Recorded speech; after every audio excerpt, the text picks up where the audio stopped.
Welcome, I'm really glad you're here. And before we begin, take a moment to get comfortable wherever you're listening tonight. And if you feel like it, you're welcome to leave a comment saying where you're listening from and what time it is for you right now, whether you're starting your day or gently ending it. Because either way, you're in the right place. And tonight's story is a slow one, with no rush and no sudden moments. Just a calm journey back through time to a moment when the ancient world was changing in ways most people didn't yet understand. And this is the story of how Egypt survived a crisis that brought down much of the known world, not through panic or constant war, but through patience, preparation, and restraint. So let's begin gently by stepping into Egypt as it existed before the danger arrived, when the land itself was already doing much of the defending. Long before foreign ships appeared on the horizon or unfamiliar peoples began moving along the Mediterranean coast, Egypt was already protected in a way few other civilizations ever were, not by towering walls alone or armies permanently stationed at every border, but by the land itself. Because Egypt was not a kingdom surrounded on all sides by rival powers or constant migration routes, but instead existed as a narrow ribbon of life along a predictable river, surrounded by natural barriers that quietly limited who could enter and how quickly they could do so, with vast deserts to the west that were flat, dry, and unforgiving for large groups trying to cross with supplies, and deserts to the east, broken by rugged terrain and long distances between water sources, making sudden invasions difficult to sustain, while to the south the Nile narrowed and rose through rocky stretches that naturally slowed movement and created choke points. And to the north lay the sea, which for much of Egypt's early history acted more as a boundary than an open gateway. And at the centre of it all was the Nile itself, flooding when expected, receding when expected, and leaving behind fertile soil that allowed crops to grow with remarkable consistency year after year, generation after generation. And this predictability shaped Egyptian thinking in subtle but powerful ways. Because while many ancient societies lived with constant uncertainty from failed harvests, shifting trade routes, or sudden population movements, Egypt learned to expect stability, and a society that expects stability tends to value continuity over expansion, patience over reaction, and careful planning over constant mobilization. And this mindset carried directly into how Egypt thought about defense and warfare, because rather than maintaining massive standing armies ready for continuous conflict, Egypt relied on smaller, organized forces that could be expanded when necessary, with garrisons placed only at key locations rather than everywhere, patrols that were steady and methodical rather than frantic, and soldiers whose daily duties were often focused on maintaining order rather than fighting wars. And for long stretches of time, Egypt simply did not need to fight because the land itself discouraged sudden invasion, forcing anyone who approached to deal with long supply lines, unfamiliar terrain, and the difficulty of moving large groups through narrow access points. And even before a single weapon was raised, geography had already slowed everything down, which gave Egypt something extremely valuable in the ancient world: time. Time to observe changes beyond its borders, time to gather information, time to compare reports, and time to decide when action was truly necessary. And Egyptian leaders understood this advantage well, choosing not to rush in response to rumors or distant disturbances,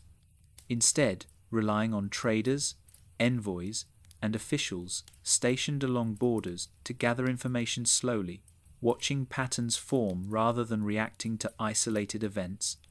And movement along the Mediterranean coast was noted, but not immediately treated as a threat, because ships had always come and gone and merchants had always travelled. And at first these changes looked like nothing more than variation. So Egypt continued its routines as farmers worked the fields according to the flood cycle. Boats moved grain and stone along the river, temples carried out daily rituals meant to maintain balance in the universe. And soldiers stood watch in familiar places, performing duties that changed little from one season to the next. And this sense of order was more than practical, it was deeply cultural, because Egypt believed the world functioned best when balance was maintained and chaos was kept at bay through structure, tradition, and restraint. And war, in this view, was not something to seek out, but something to avoid when possible and control when unavoidable. And this belief influenced how defences were built, because rather than relying on massive frontier walls or constant offensives, Egypt used distance, terrain, and patience, allowing exhaustion and geography to weaken threats before force was ever applied, which did not mean Egypt was weak, but selective, with trained armies, experienced officers, and leadership accustomed to thinking in decades rather than moments, using force only after patience had done as much as it could, and as the wider world began to change slowly at first. Egypt remained steady, trade continued, diplomacy continued. Life along the Nile followed rhythms that had existed for generations, even as beyond Egypt's natural boundaries weather patterns shifted. Crops failed in distant lands, and established kingdoms struggled to adapt, leading populations to move not at first as invading armies, but as families and communities searching for stability. And Egypt noticed these movements without panic, watching from behind its deserts and river as the world grew less predictable, relying on patience shaped by centuries of living within clear natural limits. A patience that would soon be tested, but for now the land still held firm, the river still flowed, the borders still slowed those who approached. And Egypt, quiet and watchful, waited. Beyond Egypt's deserts and river boundaries, the wider world of the eastern Mediterranean was beginning to change in ways that were quiet at first and easy to miss. Because this was not a sudden collapse marked by a single event or dramatic moment, but a slow unravelling that unfolded over decades, even generations, as systems that had once worked smoothly began to strain under pressures they were never designed to handle. And during the late Bronze Age, the world was deeply connected in ways that often go unnoticed today, with great kingdoms relying on long trade routes to move copper, tin, grain, textiles, timber, and luxury goods across vast distances, linking places like Hittite Empire, Mycenaean Greece, Mesopotamian city-states, Levantine ports, and Egypt itself into a fragile web of mutual dependence, where a disruption in one region could ripple outward and quietly affect many others. And for centuries, this system functioned well enough, supported by predictable seasons, established diplomatic relationships, and a shared understanding among elites that stability benefited everyone. But as time passed, small stresses began to accumulate, first in ways that seemed manageable, then in ways that were increasingly difficult to ignore, as climate patterns shifted subtly, bringing longer dry periods to some regions and unreliable harvests to others, which meant that food surpluses shrank, taxes became harder to collect, and rulers were forced to make difficult decisions about how to allocate limited resources. And at the same time, populations had grown during earlier periods of prosperity,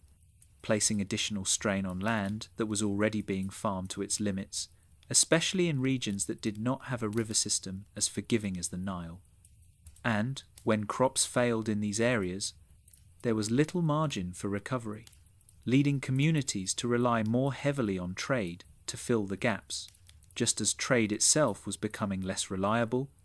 because the ships that once moved goods smoothly along coastlines were increasingly at risk from instability, piracy, or the simple breakdown of political authority in key ports. And on land, the long caravan routes that connected inland kingdoms faced similar problems, as unrest made travel more dangerous, and rulers found it harder to guarantee safe passage through their territories. And none of this happened all at once, which made it especially difficult for contemporaries to recognize the scale of what was unfolding, because each year brought only a small change, a slightly lower harvest, a delayed shipment, a diplomatic letter requesting more aid than usual, and it was easy to assume that the next season would restore balance. But balance did not return, and as shortages became more common, competition for resources quietly intensified,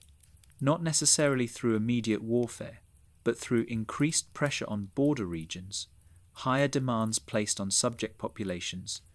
and a growing sense of insecurity among ordinary people who found it harder to feed their families or maintain traditional ways of life.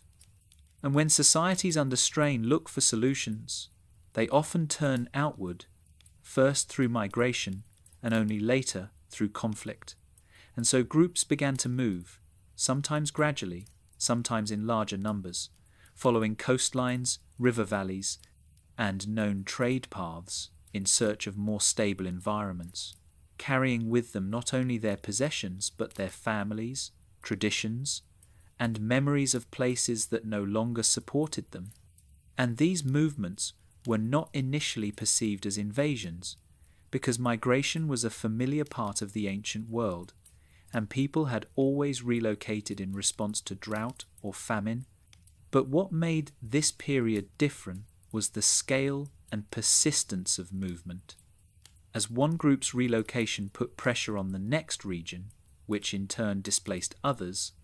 creating a chain reaction that spread across the Mediterranean and Near East, and established powers struggled to respond because their systems were built for managing stable populations, predictable tribute,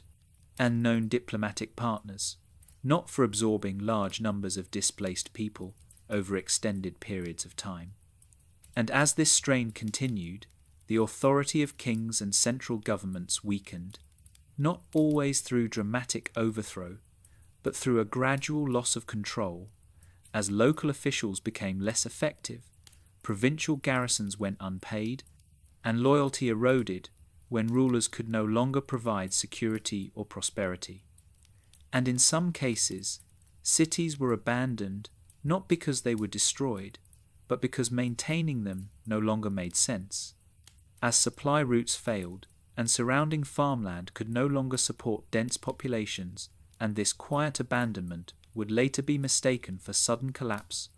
when in reality it was often the final stage of a long process of decline.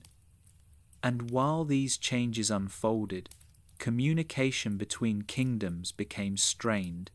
as diplomatic correspondence increasingly focused on requests for aid, grain, or military assistance, revealing a shared awareness among elites that something was going wrong,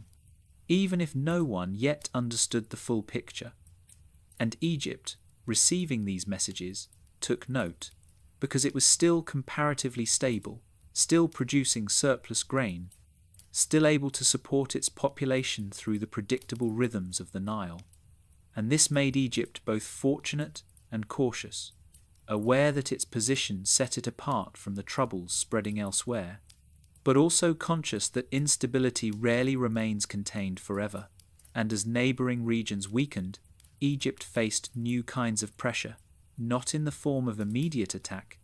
but through increased movement toward its borders, as traders arrived with stories of unrest, as refugees sought food or employment, and as distant allies became unreliable or disappeared altogether. And through it all, Egypt continued to observe rather than react impulsively, because its leaders understood that panic could create more problems than it solved. And instead of rushing to intervene in distant conflicts or expanding aggressively into unstable territories, Egypt focused on maintaining internal balance, reinforcing key defensive positions, and ensuring that its own population remained fed and orderly. And this approach stood in contrast to the responses of some other powers, which attempted to assert control through force or overextension, draining their remaining resources in the process. And by the time violence did erupt more openly in parts of the eastern Mediterranean, many states were already too weakened to respond effectively, their armies undermanned, their economies strained, and their political systems brittle. And it was within this environment of slow-moving crisis that groups later, collectively labelled as the Sea Peoples, began to appear more prominently in historical records. Not as a single unified force, but as part of the broader pattern of migration and upheaval that defined the era. And to Egypt, these movements were not yet an existential threat, but a sign that the old world was no longer functioning as it once had, and that the future would require careful navigation rather than bold conquest. And so while the wider Mediterranean slipped into uncertainty, Egypt remained watchful and restrained, aware that survival in such times depended less on dramatic action and more on the ability to endure gradual change without losing cohesion. And as the signs accumulated, Egypt prepared quietly, not because it knew exactly what was coming, but because it understood that a world coming apart slowly could still produce sudden moments of danger. And patience alone would not always be enough, but for now, patience remained its greatest strength. To understand how Egypt survived the Sea Peoples, it is important to first slow down and gently remove the layer of myth that has built up around them over time. Because the Sea Peoples were not a single nation, not a unified empire, and not a coordinated force driven by a single leader or purpose, but rather a modern label applied to several different groups who appeared in the eastern Mediterranean during a period of widespread instability, and when Egyptian records mention them, they do so cautiously and selectively, often grouping together peoples who may not have seen themselves as connected at all. And today historians believe the term Sea Peoples refers to a loose collection of communities, some from the Aegean world, some possibly from Anatolia, some from island cultures, and others from coastal regions whose political structures were already weakening. And what united these groups was not a shared identity, but shared circumstances, because they were all responding to the same pressures of environmental stress, economic collapse, and the breakdown of long-standing systems that had once supported stable life. And as those systems failed, movement became not a strategy of conquest, but a strategy of survival. And unlike the professional armies Egypt had faced in earlier centuries, many of these groups travelled with their families, carrying household goods, livestock, and tools alongside weapons, which suggests that at least some of them were not seeking plunder alone, but land, security, and the chance to rebuild their lives somewhere more stable. And this distinction mattered because it shaped how Egypt interpreted their arrival, not immediately as an invasion to be crushed, but as a complex human movement that required careful handling. And Egyptian scribes, when recording these peoples, focused less on their origins and more on their appearance and behavior, describing different styles of dress, hairstyles, shields, and ships, which modern scholars have used to suggest that the Sea Peoples were culturally diverse, with some resembling Mycenaean warriors, others showing traits associated with Anatolian or island populations. And this diversity supports the idea that what Egypt encountered was not a single enemy, but waves of different groups moving along similar routes at roughly the same time, sometimes cooperating, sometimes merely travelling in parallel. And these routes often followed coastlines because the sea offered both transportation and food, allowing communities to move without relying entirely on overland supply lines that were increasingly unreliable. And the ships they used were not war galleys in the later sense, but multi-purpose vessels capable of carrying people, animals, and goods, which again points to migration rather than purely military expedition. And yet, movement on this scale inevitably brought conflict, because when large groups arrived near settled regions, competition for resources followed, whether intentional or not, and as these communities reached the territories of established states, their presence alone could destabilize fragile systems, forcing local rulers to choose between accommodation, resistance, or collapse. And many chose poorly, either reacting too slowly or too aggressively, exhausting their remaining strength. And it is important to recognize that the Sea Peoples did not appear suddenly at Egypt's doorstep as an unstoppable force,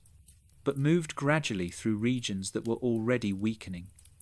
encountering less resistance not because they were overwhelmingly powerful, but because the states they passed through were already struggling to function,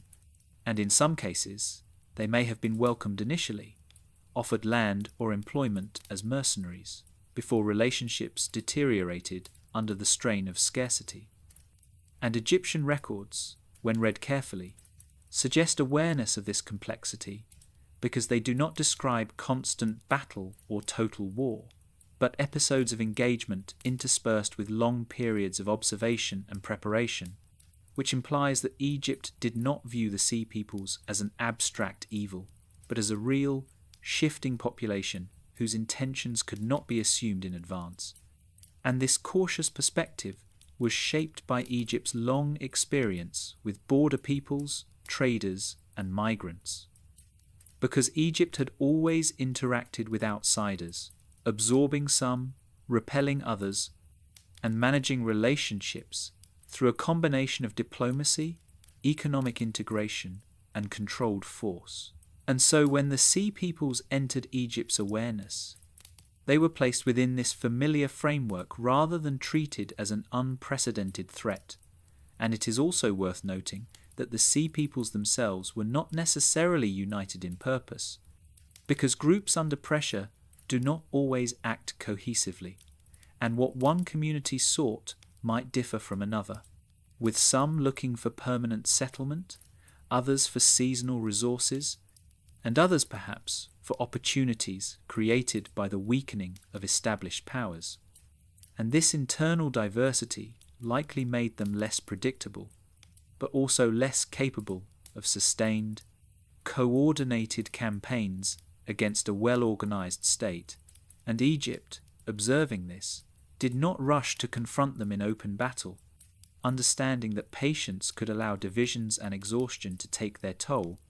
and the Egyptian worldview further influenced how these newcomers were understood, because Egyptian ideology emphasized order versus chaos, and outsiders were often framed symbolically as forces of disorder. Yet this symbolism did not always translate into immediate violence, as Egyptian rulers were primarily concerned with maintaining balance within their own land, and as long as that balance held, external groups could be managed through careful control of access points, trade, and settlement. And when Egyptian reliefs later depicted encounters with the Sea Peoples, they did so in a way that emphasized Egypt's role as a stabilizing force rather than a conquering power, showing the pharaoh as protector of order rather than aggressor, which again suggests that the conflict was framed internally as defensive necessity rather than heroic expansion. And modern interpretations that portray the Sea Peoples as a sudden, overwhelming invasion often overlook this nuance because they compress decades of movement and interaction into a single dramatic moment, whereas for those living through it, the experience was likely one of prolonged uncertainty, gradual adjustment, and sporadic confrontation rather than constant warfare. And this understanding helps explain why Egypt's response was measured rather than frantic, because it recognized that the Sea Peoples were not a monolithic enemy to be destroyed, but a symptom of a world in transition. And by treating them as such, Egypt avoided many of the mistakes made by other states, which either underestimated the scale of migration or overreacted in ways that hastened their own collapse. And so when the Sea Peoples approached Egypt's sphere of influence, they did so not as an unstoppable tide, but as part of a larger human movement shaped by forces beyond any single group's control. And Egypt, grounded in geography, tradition, and long-term thinking, prepared to meet this movement with restraint, understanding that survival in such times depended less on dramatic victories and more on the ability to absorb change without losing coherence. And it was this perspective, quiet and deliberate, that would guide Egypt as contact turned into confrontation and observation slowly gave way to action. The earliest signs that something unusual was unfolding beyond Egypt's borders did not arrive in the form of battles or sudden alarms, but through small, almost ordinary details that accumulated slowly over time, because Egypt's awareness of the wider world depended heavily on information carried by people who moved in and out of the kingdom as part of everyday life, traders navigating coastal routes, messengers travelling established roads, officials stationed in distant outposts, and sailors who paid close attention to unfamiliar ships and changing patterns along the sea. And at first these reports were subtle, describing increased movement along the Mediterranean coastline, ports that felt more crowded than usual, and ships that lingered longer than expected rather than passing through quickly. And none of this seemed immediately threatening, because travel and trade had always ebbed and flowed. Yet over time these observations began to form a pattern,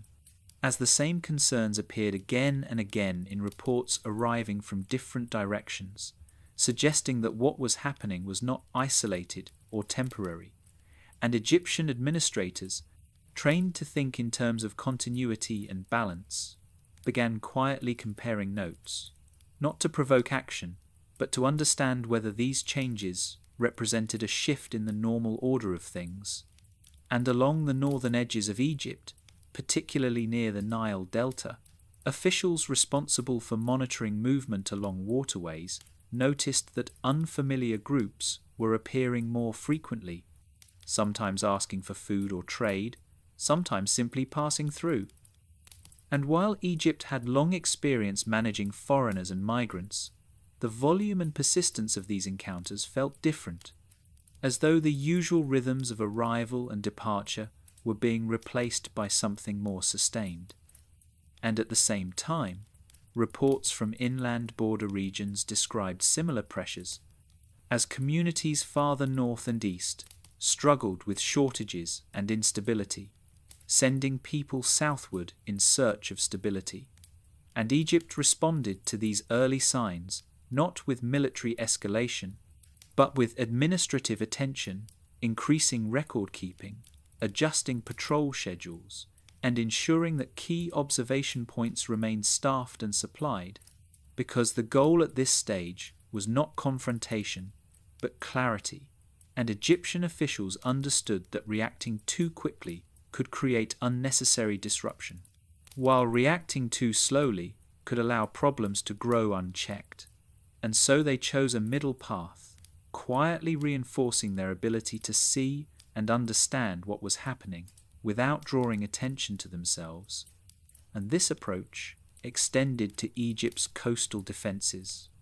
where small garrisons maintained watch over river mouths and harbours, performing their daily duties with little outward change, even as they were instructed to pay closer attention to ship types, crew composition, and patterns of movement, noting whether vessels carried goods or families, whether they travelled alone or in groups, and whether they returned along the same routes or disappeared into unfamiliar waters. And these details mattered because they helped Egyptian planners distinguish between ordinary trade and migration driven by deeper pressures. And as these observations accumulated, it became clear that the movements involved more than merchants or seasonal travellers, as some ships appeared overloaded, carrying people and possessions rather than commercial cargo, suggesting relocation rather than exchange, And while such migrations were not inherently hostile, they raised questions about where these groups intended to settle and how long they might remain, especially as Egypt's own resources, though abundant compared to other regions, were not unlimited. And Egyptian authorities were keenly aware that allowing large numbers of displaced people to enter without careful control could strain local communities and upset the balance they worked so hard to maintain. And so border officials were instructed to manage access carefully, permitting limited entry for trade or temporary settlement, while discouraging uncontrolled movement, using negotiation and regulation rather than force whenever possible. And this measured response reflected Egypt's long-standing preference for stability over aggression, because war was costly and disruptive, and unnecessary conflict could weaken the very order Egypt sought to preserve. And during this period, Egypt's intelligence gathering extended beyond its immediate borders, as envoys and diplomats continued correspondence with neighbouring states, many of which were clearly struggling. And these communications often contained requests for aid, particularly grain, which Egypt was sometimes able to provide, reinforcing its position as a stabilizing force in the region. But they also contained hints of deeper problems, as allies described unrest, abandoned settlements, and the movement of unfamiliar groups through their territories. And taken together, these messages painted a picture of a world under strain, one in which established powers were losing their ability to control movement and enforce order. And Egypt, reading between the lines, recognized that such conditions could eventually push instability toward its own borders. And yet, despite this growing awareness, there was no sense of urgency in Egypt's response, because the pressures unfolded slowly, allowing leaders time to consider their options and prepare without alarming the population. And this restraint was deliberate, because maintaining calm within Egypt was seen as essential to maintaining strength, and sudden displays of military readiness or public declarations of threat could create fear, disrupt agriculture, and undermine confidence in the pharaoh's ability to preserve order, and instead, preparations were made quietly, reinforcing key garrisons, ensuring that supply lines to border regions were secure, and reviewing defensive plans that emphasized control of access points rather than pursuit of threats beyond Egypt's borders. And as the reports continued, certain names and descriptions began to recur, referring to groups later collectively labeled as the Sea Peoples, though at the time they were not understood as a single entity, but as various communities moving along similar routes. And Egyptian scribes recorded these names carefully, not to exaggerate their importance, but to track their appearance and movement, understanding that patterns over time were more informative than isolated incidents. And during this phase, there were no major clashes, no dramatic confrontations, just a growing awareness that the familiar order beyond Egypt's borders was weakening, and that groups on the move might eventually test Egypt's defences, intentionally or otherwise.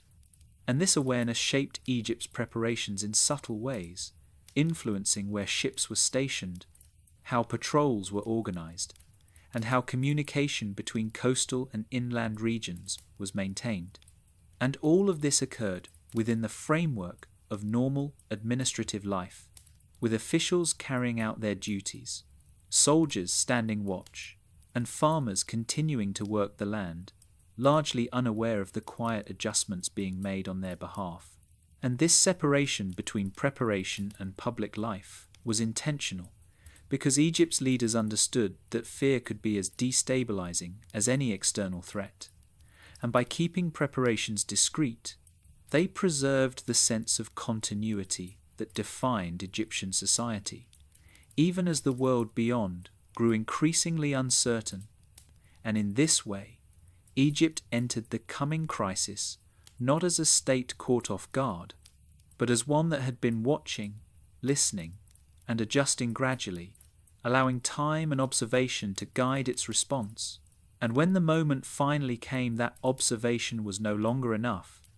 Egypt would act from a position of calm readiness rather than panic, having already absorbed the early signs and woven them quietly into its defensive planning. Long before Egypt was forced to actively defend itself against unfamiliar groups approaching from the sea, it already possessed a naval tradition that had developed quietly over centuries, shaped not by the desire for conquest, but by the practical demands of life along a great river, because Egypt's relationship with water was first and foremost an internal one, centered on the Nile, which served as the primary highway for trade, communication, and administration. And this meant that Egyptian shipbuilding, seamanship, and naval organization evolved gradually and methodically, focused on reliability, coordination, and control rather than speed or aggression. And from an early period, Egyptian vessels were designed to move efficiently along calm waters, carrying grain, stone, officials, soldiers, and supplies between settlements that stretched the length of the kingdom. And these ships were familiar sights, woven into daily life, with crews who understood currents, seasonal changes, and the rhythms of river travel. And this experience mattered greatly, because while the Mediterranean posed different challenges than the Nile, the skills required to organize crews, maintain vessels, and coordinate movement over water were already well established. And Egyptian naval service was not a separate or elite institution removed from society, but an extension of administrative order, with sailors often drawn from local communities and trained to follow clear hierarchies and routines. And their days were structured around maintenance, inspection, and transport duties, reinforcing habits of discipline and attention to detail rather than improvisation or daring maneuvers. And this emphasis on order over aggression would later prove critical, because it meant that when Egypt adapted its naval forces for defense, it did so by extending existing practices rather than inventing new ones in haste. And Egyptian shipyards, typically located along the river, were accustomed to producing vessels suited for heavy loads and steady movement, using materials like wood, rope, and woven sails that were maintained carefully over time, and crews learned not only how to sail, but how to care for their ships, repairing hulls, replacing rigging, and ensuring that vessels remained functional for long periods. And this culture of maintenance created a navy that was dependable rather than spectacular, capable of sustained operation rather than brief displays of power. And as Egypt's awareness of instability beyond its borders increased, this existing naval infrastructure provided a foundation for subtle adjustments, as ships that once carried only cargo or officials could be repurposed to transport soldiers, patrol river mouths, or monitor coastal approaches. And this transition was gradual, avoiding disruption to normal trade and administration, because Egypt's leaders understood that maintaining internal stability was as important as preparing for external threats. And rather than building entirely new fleets that might signal alarm or provoke anxiety, Egypt relied on its ability to adapt what it already had, reinforcing training, adjusting deployment patterns, and ensuring that crews were ready to respond to new instructions without confusion. And this adaptability was reinforced by the way Egyptian command structures functioned, because naval units operated within the same administrative framework as land forces, reporting through established channels that emphasized clear communication and accountability, reducing the risk of miscoordination during moments of tension. And as reports of increased movement along the Mediterranean coast continued, Egypt's naval planners began to think carefully about how the sea itself could be used defensively, not as an open battlefield, but as a space where geography and timing could limit an opponent's options. And this perspective differed from that of later naval powers that sought dominance through speed or ramming tactics, because Egypt viewed the sea as something to be controlled indirectly by positioning ships where they could observe, delay, and channel movement rather than engage in open confrontation. And the Nile Delta, with its branching waterways and shallow approaches, was particularly well suited to this strategy because unfamiliar vessels would struggle to navigate its channels without local knowledge, while Egyptian crews, accustomed to these waters, could move confidently and predictably. And this familiarity extended beyond navigation to communication, as signals passed between ships and shore through visual cues, messengers, and established routines, allowing coordinated response without urgency. And training for such coordination took place long before conflict arrived, as crews practiced moving in formation, responding to commands, and supporting one another in routine operations, reinforcing habits that would later apply to defensive action. And importantly, Egyptian naval doctrine did not emphasize seeking out enemies at sea because open water engagements carried risks and uncertainties that Egypt preferred to avoid, especially against groups whose intentions were not yet fully understood, and instead, Egyptian ships were positioned to observe movement, restrict access to critical points, and support land forces by transporting troops and supplies efficiently, creating a layered defense that relied on cooperation rather than confrontation. And this approach reflected Egypt's broader philosophy of defense, which favored containment over destruction, because containment preserved resources, minimized disruption, and reduced the likelihood of prolonged conflict. And as the situation in the wider Mediterranean continued to deteriorate, Egypt's naval readiness increased quietly, with crews spending more time on patrol, inspections becoming more thorough, and coordination between river and coastal units becoming more refined, all without dramatic displays or public declarations. And this discretion was intentional, because Egypt sought to avoid drawing attention or provoking unnecessary responses from groups whose movements were still fluid and whose intentions might change. And the sailors themselves experienced these changes as subtle shifts in routine rather than abrupt transformation, perhaps noticing longer patrols, additional instructions, or increased emphasis on readiness, but continuing their work within familiar structures that emphasized calm efficiency. And this continuity helped maintain morale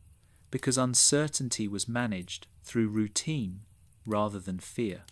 And when sailors trust their training and leadership, they are better able to respond steadily when circumstances demand it. And this steady readiness extended to the relationship between naval and land forces,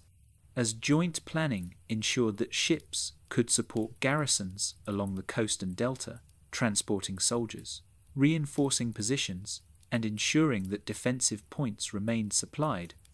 And this integration reduced the risk of isolation, which had proven disastrous for other states whose coastal defences collapsed under pressure. And by the time the movements later associated with the Sea Peoples became more direct and persistent, Egypt's navy was already positioned not as an improvised response, but as a calm, organized presence capable of shaping events without rushing into conflict. And this readiness did not guarantee safety, but it created conditions under which Egypt could choose how and when to act, rather than being forced into reaction. And in a world where many states were losing control of their borders and resources, this ability to maintain order at sea, as well as on land, gave Egypt a crucial advantage, allowing it to face coming challenges from a position of preparation rather than desperation. And it was this quietly established naval strength, built on centuries of routine and discipline,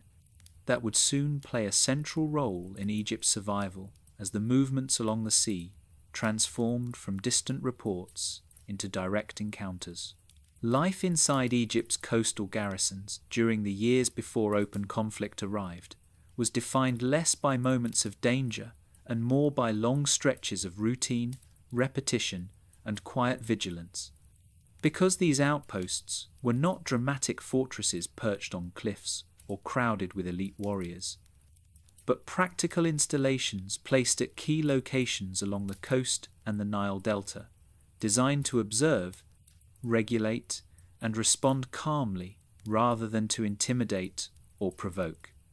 And the soldiers stationed there lived lives shaped by patience, discipline, and familiarity with their surroundings, often spending months or even years in the same location, far from the monumental temples and bustling cities that dominate popular images of ancient Egypt, and their days followed predictable patterns that rarely changed, beginning with simple tasks like checking equipment, inspecting boats or watch points, and receiving instructions passed down through established chains of command. And these routines were important not only for readiness, but for maintaining a sense of order and purpose in environments where little seemed to happen for long periods of time. Because the absence of immediate threat could easily lead to complacency, and Egyptian military culture worked deliberately against that by emphasizing consistency, responsibility, and attention to detail, even when the horizon appeared calm. And the physical environment of these garrisons reinforced this mindset, as many were located in flat, open areas where the sea met river channels or marshland. Landscapes defined by wind, water, and shifting light rather than dramatic terrain, and soldiers became intimately familiar with these surroundings, learning how tides affected movement, how weather changed visibility, and how sound carried differently across water and sand. And this familiarity was cultivated intentionally, because understanding the environment was considered a form of defense in itself, allowing soldiers to notice subtle changes that might escape an outsider's attention, such as an unfamiliar silhouette offshore or unusual movement along a shoreline, and daily life within the garrison balanced vigilance with ordinary human needs, as soldiers ate simple meals, maintained their living spaces, repaired clothing and equipment, and passed time through conversation, shared labour, and quiet observation. And these mundane activities were not signs of neglect, but part of a system that valued sustainability over constant readiness for battle, because soldiers who lived in constant tension were more likely to make mistakes when calm judgment was required, and Egyptian commanders understood that steady morale was as important as physical strength. And so garrison life included periods of rest, reflection, and routine labour that kept soldiers grounded, and the rhythm of the day was often shaped by natural cycles, with watches arranged around daylight and darkness, patrols timed to tides and visibility, and work adjusted to heat and weather, creating a pace that mirrored the broader rhythms of Egyptian life along the Nile. And this integration between military service and everyday existence reinforced the idea that defence was not a separate or exceptional activity, but part of maintaining order within the world as it was meant to function, and communication within and between garrisons followed similar principles, relying on messengers, signals, and regular reporting rather than urgent alarms, because information flowed steadily rather than explosively, allowing leaders to build understanding over time instead of reacting to isolated incidents, and soldiers were trained to report what they saw accurately and without exaggeration, noting details about ships, travellers, and environmental changes, understanding that careful observation was more valuable than dramatic interpretation. And this emphasis on accuracy helped prevent panic, because reports were evaluated in context, compared with others, and assessed calmly by administrators and commanders who were accustomed to weighing information patiently, and the soldiers themselves were often locals or had served long enough in the region to develop connections with nearby communities, interacting with fishermen, traders, and farmers whose livelihoods depended on the same waterways and coastlines. And these relationships provided additional sources of information as civilians noticed changes in movement, weather patterns, or trade that might not be immediately visible to military observers. And Egypt's system of defense valued this integration between military and civilian life because it reinforced social cohesion and ensured that security was a shared concern rather than an imposed burden. And as reports of increased movement along the coast became more frequent, life in the garrisons did not suddenly change, but small adjustments were made quietly, with patrols extended slightly, watch schedules reviewed, and instructions refined to emphasize observation and restraint. And soldiers experienced these changes as subtle shifts rather than dramatic escalation, maintaining continuity that helped preserve calm. And this calm was reinforced by the way authority functioned within the garrisons, because commanders were expected to lead through example, maintaining composure and clarity even when uncertainty increased and overt displays of fear or aggression were discouraged, as they could undermine discipline and trust, and instead leaders emphasized preparedness, reminding soldiers that their role was to hold position, observe carefully, and respond only when directed. And this clarity of purpose reduced anxiety because uncertainty was contained within defined boundaries of responsibility, and the physical spaces of the garrisons reflected this philosophy, with structures designed for practicality rather than grandeur, offering shelter from sun and wind, storage for supplies, and clear lines of sight rather than imposing walls. And these spaces encouraged a focus on function and routine, reinforcing habits of maintenance and order. And as time passed, soldiers became adept at distinguishing between ordinary movement and potential cause for concern,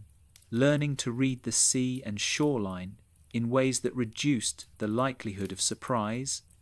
And this experiential knowledge was passed informally between soldiers as veterans shared observations with newer recruits, creating continuity across generations of service. And this transfer of knowledge strengthened the garrison's ability to respond calmly to change, because experience replaced speculation. And when unfamiliar groups did appear, whether seeking trade, passage, or temporary settlement, garrison soldiers followed established procedures, engaging through controlled interaction rather than force, gathering information, regulating access, and reporting upward, trusting that decisions would be made at higher levels based on a broader view of events. And this trust in the system was essential because it allowed soldiers to remain focused on their immediate duties without feeling responsible for outcomes beyond their control. And as the broader instability of the Eastern Mediterranean continued to unfold, the coastal garrisons remained islands of routine and order, absorbing the early effects of change without being overwhelmed by them. And this steady presence acted as a buffer between Egypt and the shifting world beyond, slowing the pace at which instability reached the heart of the kingdom. And by the time pressure increased more directly, these garrisons were not caught unprepared or disorganized,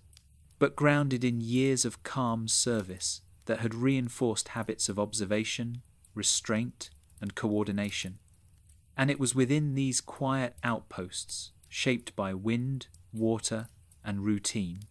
that Egypt's defensive strength was sustained not through constant battle readiness, but through the patient maintenance of order, allowing Egypt to face coming challenges from a position of composure rather than fear, and ensuring that when action was required, it would be taken deliberately informed by long familiarity with the land, the sea, and the slow rhythm of watchful waiting. As the pressures beyond Egypt's borders slowly became more difficult to ignore, the responsibility for guiding the kingdom through this uncertain period rested with Ramesses III, a ruler whose approach to leadership was shaped less by a desire for expansion and more by a deep commitment to preservation, because he inherited a world already showing signs of strain, and his primary task was not to create something new, but to protect what still functioned. And this perspective influenced every aspect of how he governed, from military preparation to public messaging, as he understood that stability within Egypt was itself a form of strength, and that panic or overreaction could do more harm than the external threats he faced. And Ramesses III ruled at a time when the memory of earlier periods of greatness was still very present, with monuments, traditions, and administrative systems reminding Egyptians of what order looked like when it was intact. And rather than attempting to chase past glory through aggressive campaigns, he focused on maintaining the balance that those earlier generations had established, believing that the role of a pharaoh was first and foremost to uphold harmony between people, land, and the divine order that governed the universe. And this belief shaped his response to growing instability, because he viewed defense not as a matter of dramatic confrontation, but as a responsibility carried quietly and continuously, requiring foresight, restraint, and attention to detail. And under his leadership, preparations for potential conflict were integrated into existing structures rather than imposed as disruptive changes, allowing Egypt to adjust gradually without unsettling daily life. And this approach was reflected in how information was gathered and assessed, as reports from border regions, coastal garrisons, and diplomatic contacts were reviewed carefully, compared over time, and discussed within established councils rather than acted upon impulsively. And Ramesses III relied on experienced administrators and military officers who were accustomed to long-term planning, trusting their judgment and encouraging deliberation, because he understood that no single individual could grasp the full complexity of the unfolding situation alone. And this collaborative style reduced the risk of hasty decisions driven by incomplete information. And it also reinforced confidence within the system, as officials knew their observations would be considered thoughtfully rather than dismissed or sensationalized. And the pharaoh's emphasis on calm leadership extended to how Egypt presented itself publicly during this period, because while preparations were underway, there was no effort to alarm the population with declarations of imminent danger, and temples continued their rituals, agricultural cycles continued uninterrupted, and public life maintained its familiar rhythms, reinforcing the sense that order still prevailed. And this continuity was intentional because Ramesses III recognized that social stability depended on people's confidence in the structures that govern their lives, and visible panic at the highest levels could undermine that confidence quickly. And instead of dramatic mobilizations, he authorized incremental measures, reinforcing key defensive points, ensuring that supply networks were secure, and confirming that communication between land and naval forces was clear and reliable, all without drawing unnecessary attention. And this quiet preparation reflected a broader understanding of leadership that prioritized endurance over display, because the challenges Egypt faced were not expected to resolve quickly, and sustaining readiness over time required careful management of resources and morale. And Ramesses III's religious role also influenced his approach, because as pharaoh he was seen as the intermediary between the gods and the people, responsible for maintaining Ma'at, the concept of balance and order that underpinned Egyptian thought. And in this framework, disorder was not something to be eliminated through brute force alone, but something to be contained and corrected through measured action. and this worldview encouraged restraint, as excessive violence or reckless expansion could itself be seen as a form of chaos, undermining the very balance the pharaoh was meant to preserve. And this perspective shaped how potential threats were framed internally, not as apocalyptic dangers, but as challenges to be managed within the existing order. And this framing mattered because it influenced how soldiers, administrators, and ordinary people understood their roles, reinforcing the idea that defense was a collective, ongoing responsibility rather than a sudden emergency. And under Ramesses III, the military was treated as an extension of administrative order rather than a separate force, operating on its own logic, with clear chains of command, defined objectives, and close integration with logistical and bureaucratic systems, ensuring that preparations remained coordinated and sustainable. And this integration was particularly important as Egypt adjusted its defences along the coast and delta, because it required cooperation between naval units, land garrisons, and local authorities, all operating within a shared framework that emphasized communication and discipline. And Ramesses III's leadership style encouraged this cooperation by valuing consistency and predictability, reducing the likelihood of conflicting orders or fragmented responses, and his focus on continuity extended to how Egypt learned from past experiences, as records of earlier conflicts and migrations were consulted to inform present decisions,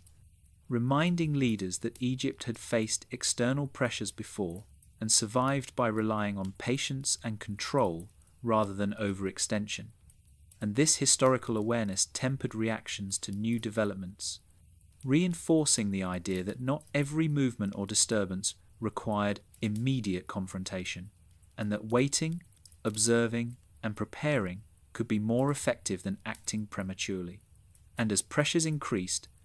Ramesses III maintained this steady course, resisting the temptation to seek quick victories or dramatic solutions, because he understood that Egypt's strength lay in its ability to absorb shocks without losing cohesion. And this understanding guided how resources were allocated, prioritizing the maintenance of key defensive positions and supply lines rather than ambitious campaigns beyond Egypt's borders. And by focusing inward, he ensured that Egypt remained capable of responding effectively when necessary, rather than exhausting itself in anticipation of threats that might never fully materialize. And this restraint also shaped how Egypt interacted with displaced groups approaching its borders, because Ramesses III authorized controlled engagement rather than indiscriminate rejection or unchecked acceptance, allowing Egypt to manage movement in ways that preserved internal balance. And this approach reflected a nuanced understanding of the human dimensions of migration, recognizing that desperation could drive conflict, but that careful management could reduce its intensity. And throughout this period, the pharaoh's authority remained stable, supported by the continued functioning of temples, administration, and the agricultural economy, all of which reinforced the perception that Egypt was not in crisis, even as preparations continued quietly beneath the surface. And this perception was crucial because it maintained morale and trust, ensuring that when Egypt did need to act more decisively, it did so with a population that remained cohesive and confident in its leadership. And by the time direct encounters became unavoidable, Ramesses III had already shaped Egypt's response through years of calm governance, embedding restraint, coordination, and patience into the kingdom's defensive posture. And this leadership, grounded in preservation rather than conquest, would prove central to Egypt's ability to survive a period that saw many other powers falter, demonstrating that endurance, guided by steady and thoughtful rule, could be as powerful as any display of force in a world slowly coming apart. As information accumulated and the broader instability of the eastern Mediterranean became clearer, Egypt's defensive strategy did not emerge through a single decree or sudden mobilization, but took shape gradually, guided by long-standing principles that favored control, patience, and the careful use of space. Because Egyptian leaders understood that the greatest danger in uncertain times was not always the external threat itself, but the temptation to react too quickly and disrupt the internal balance that had kept the kingdom stable for generations. And so instead of preparing for a dramatic, decisive confrontation,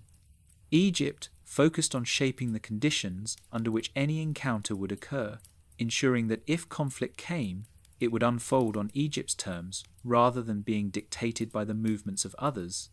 And this approach began with a renewed emphasis on geography, particularly the Nile Delta, whose branching waterways, marshlands, and shifting channels formed a natural maze that favoured those who knew it well, and Egyptian planners recognized that this environment could serve as a powerful defensive tool, not by blocking access entirely, but by slowing movement, fragmenting large groups, and limiting the ability of unfamiliar forces to coordinate effectively. And rather than attempting to defend every stretch of coastline equally, they identified key points where movement could be observed, regulated, and, if necessary, contained, allowing limited access in controlled ways while denying easy passage to large groups. And this selective defense reduced the strain on resources because it concentrated attention and manpower where it mattered most, rather than spreading forces thinly across vast areas. And this principle of concentration extended to naval and land coordination, as Egypt's ships were positioned not to patrol endlessly, but to support specific defensive zones, moving between river mouths, harbours, and inland channels in patterns that maximised visibility and response time without exhausting crews. And this coordination was reinforced through clear communication protocols that emphasised reporting and confirmation rather than immediate engagement, ensuring that decisions were based on a broader understanding of events rather than isolated encounters. And on land, garrisons were reinforced quietly, with additional supplies and personnel allocated to positions that controlled access to waterways and key routes. And these reinforcements were integrated into existing structures, preserving routine while enhancing readiness. And this balance between continuity and preparation was intentional because Egyptian leaders believed that soldiers who remained grounded in familiar routines were better able to respond calmly when conditions changed. And this philosophy extended to training, as drills emphasized formation, coordination, and restraint rather than aggressive pursuit, reinforcing the idea that holding position and maintaining order were often more effective than chasing an opponent into unfamiliar territory. And this emphasis on restraint was informed by observation of other regions, where states that had responded to instability with rapid expansion or preemptive strikes often found themselves overextended, their forces drained by campaigns that yielded little lasting security. And Egypt sought to avoid this fate by conserving its strength, understanding that the challenges it faced were likely to persist over time rather than resolve quickly. And so its strategy prioritized sustainability, ensuring that defensive measures could be maintained without disrupting agriculture, trade, or administration. And this long-term thinking was evident in how resources were allocated, with careful attention paid to maintaining grain supplies, transport networks, and administrative oversight, because leaders understood that a well-fed, orderly population was itself a defensive asset, reducing the likelihood of internal unrest that could weaken Egypt from within. And as defensive planning progressed, there was also an increasing emphasis on intelligence and anticipation, as officials analyzed patterns of movement, timing, and behavior among groups approaching Egypt's sphere of influence, distinguishing between those seeking trade or temporary refuge and those whose presence might pose a more significant challenge. And this distinction allowed Egypt to tailor its response, applying regulation, negotiation, or deterrence as appropriate, rather than relying on a single, blunt approach. And this flexibility was central to Egypt's strategy, because it acknowledged that not all threats were the same, and that treating diverse groups as a single enemy could create unnecessary conflict. And this nuanced understanding was supported by the administrative culture of record-keeping and analysis that characterized Egyptian governance, as reports were compiled, compared, and revisited over time, creating a cumulative picture that informed decision-making. And this process took time, but Egypt had time, because its natural defences continued to slow the pace at which external pressures reached the heart of the kingdom. And while these preparations unfolded, there was no attempt to project power outward or intimidate potential adversaries, because Egypt's leaders believed that such displays could provoke responses they preferred to avoid, and instead they focused on making Egypt difficult to disrupt, creating a situation in which any group entering its territory would encounter controlled access, organized resistance, and limited opportunities to exploit weakness. And this approach extended to the management of borders, where officials were instructed to regulate movement carefully, allowing controlled entry when appropriate, while denying unrestricted access using negotiation, oversight, and, when necessary, firm but measured force. And this regulatory approach reinforced Egypt's image as a stable, ordered society, discouraging opportunistic aggression, while maintaining the possibility of peaceful interaction. And as defensive measures became more refined, Egypt also considered the psychological dimension of defense, recognizing that uncertainty and fear could undermine morale as effectively as physical threats. And so communication within the kingdom emphasized continuity and confidence, with leaders presenting preparations as routine adjustments rather than emergency measures. And this messaging helped preserve public trust, ensuring that farmers continued to work the land, craftsmen continued their trades, and temples continued their rituals, all of which reinforced the sense that life remained ordered and predictable.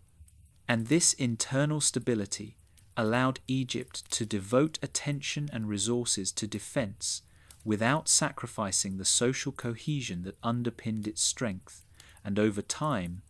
Egypt's defensive strategy became less about reacting to specific groups and more about shaping the environment in which interactions occurred, creating layers of control that reduced the likelihood of sudden,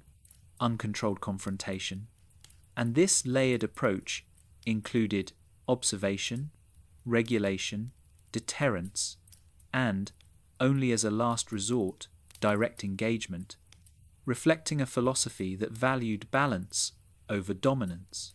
And as the movements later associated with the Sea Peoples grew more pronounced, Egypt's strategy was already in place, not as a rigid plan fixed in advance, but as a flexible framework that could adapt to changing circumstances, allowing leaders to respond calmly and deliberately rather than improvising under pressure. And this adaptability proved crucial because the challenges Egypt faced did not conform to a single pattern, but evolved over time, requiring constant adjustment and reassessment. And by grounding its strategy in patience, geography, and administrative coherence, Egypt positioned itself to weather these changes without losing control, demonstrating that survival in a period of widespread instability depended less on dramatic action and more on the ability to maintain order amid uncertainty. And it was this quietly formed defensive posture, shaped over years rather than moments, that prepared Egypt for the more direct encounters that would soon follow, ensuring that when observation gave way to engagement, it would do so within a system designed to endure. When the first direct encounters between Egypt and the groups later collectively called the Sea Peoples finally took place, they did not unfold as sudden clashes or dramatic invasions, but as cautious, measured interactions shaped by uncertainty on both sides. Because by the time these groups reached the outer edges of Egypt's influence, they were already weary from long journeys, fragmented by differing needs and intentions, and operating within a world where established authority had weakened in many places. And Egypt, observing these movements closely, chose not to meet them with immediate force, understanding that premature confrontation could create exactly the kind of chaos it sought to avoid. And instead, the earliest contacts occurred at the margins, along waterways, near coastal settlements, and at points where trade and movement had always been regulated. And these meetings were often quiet and tentative, involving exchanges of goods, requests for passage, or simple observation from a distance, as Egyptian officials and soldiers assessed who they were dealing with and what they wanted. And this assessment was deliberate, because Egypt's leaders understood that treating all newcomers as enemies would be both unnecessary and unsustainable,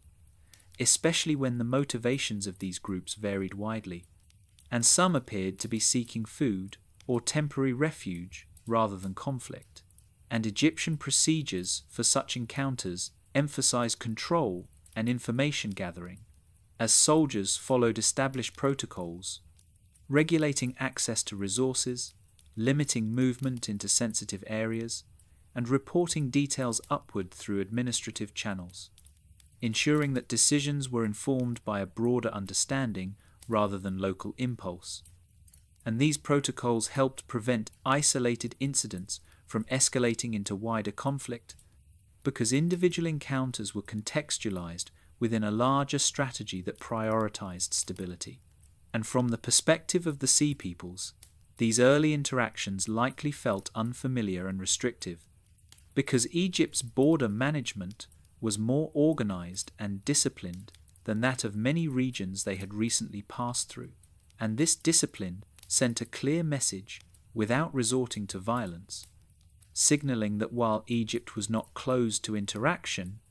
it was not vulnerable to exploitation either. And as contact increased, patterns began to emerge, revealing differences among the groups involved, as some sought to trade peacefully, offering labour or goods in exchange for supplies, while others tested boundaries more assertively, probing for weaknesses or opportunities created by the broader instability of the region. And Egypt responded to these variations with flexibility, tightening controls where necessary, while allowing limited engagement where it served Egypt's interests. And this adaptability reduced the likelihood of unified opposition, because it prevented disparate groups from finding common cause against a single, indiscriminate response. And instead, interactions remained localized and controlled. And during this period, Egypt's naval presence became more visible, though still restrained, as ships positioned themselves along key waterways and coastal approaches, not to provoke confrontation, but to observe and regulate movement. And the presence of these vessels, crewed by sailors familiar with the terrain and operating under clear instructions, reinforced Egypt's ability to manage encounters calmly, because it limited the freedom of movement available to unfamiliar ships without forcing immediate engagement. And this approach reflected a broader understanding that control of space could be more effective than direct confrontation, particularly when dealing with groups whose cohesion and long-term intentions were uncertain. And on land, garrisons continued their routines with slight adjustments, maintaining watch over access points and ensuring that any interactions remained within defined parameters, and soldiers were instructed to avoid unnecessary escalation, focusing instead on maintaining order and reporting developments accurately. And this restraint was critical because it prevented misunderstandings or minor incidents from spiraling into violence, which could have drawn Egypt into a cycle of reaction that drained resources and undermined stability. And as these early encounters continued, Egyptian administrators compiled reports that tracked movements, behaviors, and outcomes over time, allowing leaders to refine their understanding of the situation and adjust policy accordingly. And this accumulation of information revealed that while the Sea Peoples posed a potential threat, they were not acting as a unified invading force, but as a collection of groups responding to shared pressures. And this insight reinforced Egypt's decision to avoid broad, aggressive measures, because such measures would have been poorly suited to the diffuse nature of the challenge, and instead, Egypt focused on preventing large-scale settlement or uncontrolled movement within its borders, using regulation, deterrence, and selective engagement to manage the situation, and this management extended to the allocation of resources, as Egypt ensured that supplies to border regions and garrisons remained adequate, preventing scarcity that could exacerbate tensions or weaken defences. And this attention to logistics was a hallmark of Egypt's approach, recognizing that control depended not only on force, but on the ability to sustain order over time. And as interactions became more frequent, Egypt's leaders remained mindful of the broader context, understanding that the Sea Peoples were not the root cause of instability, but a symptom of deeper, systemic collapse affecting the entire region. And this awareness tempered responses because it framed the challenge as one of endurance rather than elimination. And this framing influenced how Egypt communicated internally, emphasizing preparedness and vigilance rather than alarm, and maintaining confidence in the structures that governed daily life, and the population, largely insulated from the details of border encounters, continued its routines, reinforcing the sense of continuity that Egypt's leaders valued so highly. And this separation between border management and public life allowed Egypt to respond to external pressures without destabilizing its internal order. And over time, these early encounters served as a testing ground for Egypt's defensive strategy, revealing which measures were effective and which required adjustment. And this process of learning and adaptation strengthened Egypt's position because it allowed leaders to refine their approach before facing more concentrated challenges. And importantly, these interactions demonstrated to the Sea Peoples that Egypt was neither passive nor reckless, but measured and controlled, capable of responding firmly without resorting to indiscriminate violence. And this perception likely influenced the choices made by groups approaching Egypt, discouraging opportunistic aggression while encouraging caution. And as the situation evolved, Egypt remained attentive, recognizing that early encounters were only the beginning of a longer process, and that patience would continue to be tested as movements intensified. But by handling these first contacts with restraint and clarity,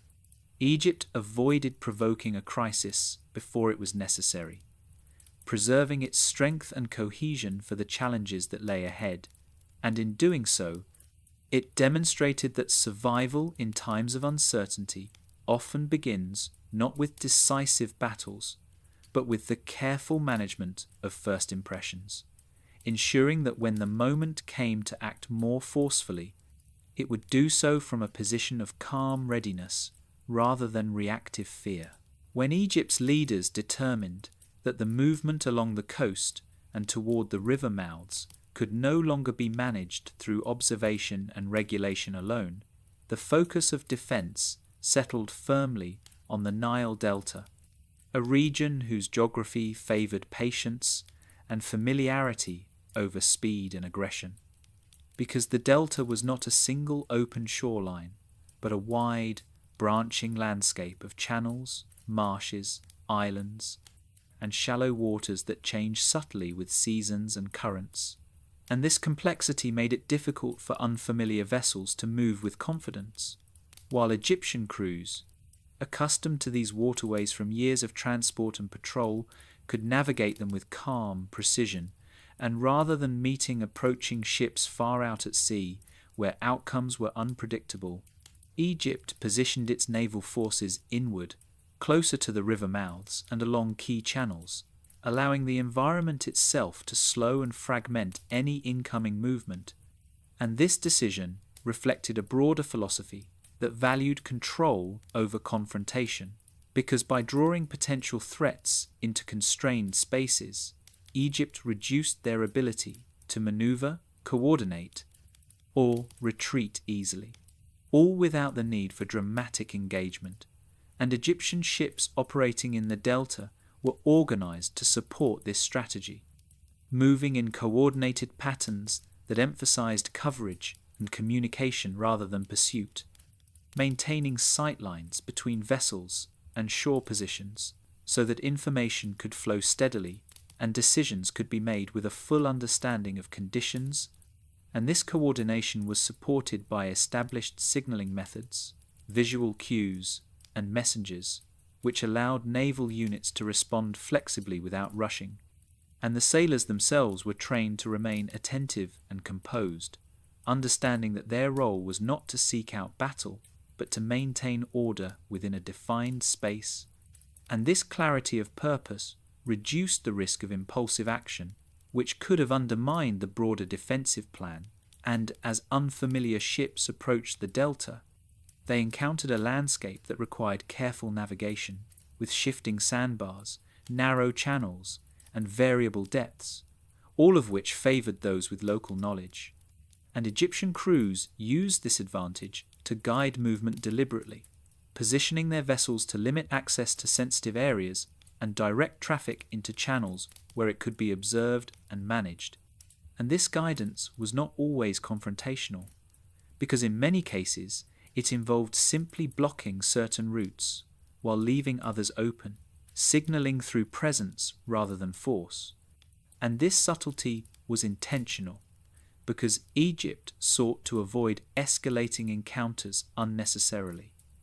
recognizing that not every group approaching the delta had the same intentions. And this measured approach allowed Egypt to differentiate between situations that required deterrence and those that could be managed through control alone. And when tensions did increase, Egyptian naval units were prepared to respond. But even then, actions were taken with restraint, focusing on disabling movement rather than inflicting destruction, because the objective was to prevent uncontrolled entry rather than to annihilate those involved. And this emphasis on restraint reflected an understanding that prolonged conflict at sea could be costly and unpredictable, especially in an environment where familiarity provided a decisive advantage. And by leveraging that familiarity, Egypt minimized the need for force, and the delta's geography also allowed for close coordination between naval and land forces, as garrisons stationed along key waterways could support ships through observation, signaling, and, if necessary, reinforcement, creating a layered defense that reduced the likelihood of surprise. And this integration meant that naval units were rarely isolated, operating instead as part of a broader system that emphasized mutual support and shared awareness. And as movements associated with the sea peoples became more pronounced, this system was tested repeatedly, with Egyptian ships maintaining their positions over extended periods, sometimes in challenging conditions, requiring patience and discipline from crews accustomed to long watches and routine maintenance. And these conditions favoured Egypt's naval culture, which emphasised endurance and order rather than quick victories. And sailors relied on established routines to manage fatigue and maintain readiness, rotating duties, performing maintenance, and ensuring that vessels remained functional despite prolonged deployment. And this sustainability was critical, because Egypt's strategy depended on maintaining a consistent presence rather than delivering a single decisive blow, and over time, this presence shaped the behavior of those approaching the delta, as unfamiliar groups encountered a controlled environment that offered few opportunities for exploitation, discouraging attempts to force entry and encouraging caution, and this outcome was achieved not through dramatic displays of power, but through the steady application of organization and familiarity. And Egyptian leaders monitored these developments closely, adjusting deployment patterns as needed based on observed behavior, reinforcing positions that experienced increased pressure, and easing restrictions where tensions subsided. And this adaptability allowed Egypt to respond to changing conditions without abandoning its core principles. And importantly, the naval defense of the delta did not exist in isolation, but was supported by continued attention to logistics and supply, ensuring that crews had access to food, water, and equipment, and that ships could be repaired and resupplied without disruption, because leaders understood that a defense that could not be sustained over time would eventually fail regardless of initial success, and by prioritizing maintenance and coordination, Egypt ensured that its naval forces remained effective even as pressure persisted. And this effectiveness was measured not in dramatic victories, but in the absence of crisis, as the delta remained under control and Egypt's heartland was protected from sudden intrusion, and this quiet success reinforced confidence in the strategy, allowing leaders to maintain restraint rather than escalate unnecessarily. And as the situation evolved, the naval defense of the Nile Delta became a cornerstone of Egypt's survival, demonstrating that control of space, informed by deep familiarity and supported by patient organization, could be more decisive than aggressive engagement. And by holding the line calmly and consistently, Egypt preserved its ability to choose when and how to act, ensuring that the challenges posed by movement along the sea did not overwhelm the structures that sustained the kingdom. And it was within this controlled environment, shaped by water, routine, and coordination, that Egypt weathered a critical phase of the crisis, maintaining order not through force alone, but through the careful management of access, timing, and attention, allowing the delta to serve as both barrier and buffer in a world increasingly defined by instability. While the naval defences of the Nile Delta shaped movement along the waterways, Egypt's leaders understood that control of land remained equally important, not for dramatic confrontation, but for preventing instability from spreading inward, and so land defences were organised with the same philosophy that guided naval strategy, emphasizing restraint, positioning, and endurance rather than aggressive pursuit, because Egypt's objective was not to chase unfamiliar groups across open terrain, but to make it difficult for them to move freely or settle without permission. And this began with the careful placement of infantry units and garrisons at points where land routes converged with waterways, roads, and cultivated areas, creating zones of oversight that limited access to the heart of the kingdom without sealing it off entirely, and Egyptian infantry formations were trained to hold ground rather than advance recklessly, maintaining disciplined spacing, clear lines of command, and predictable responses that reduced the risk of confusion or panic. And this discipline was reinforced through routine drills that emphasized coordination and patience, ensuring that soldiers were accustomed to waiting, observing, and responding only when directed, and chariot units, often associated in popular imagination with rapid assault, were used here primarily as deterrence and mobile support rather than instruments of pursuit, positioned where they could respond to developments quickly without being drawn into uncontrolled engagement, and their presence alone signaled readiness and organization, discouraging attempts to test Egypt's defenses while preserving flexibility, and this careful use of force reflected an understanding that the terrain beyond Egypt's cultivated lands was not well suited to extended operations, because deserts and marshes could exhaust troops and strain supply lines,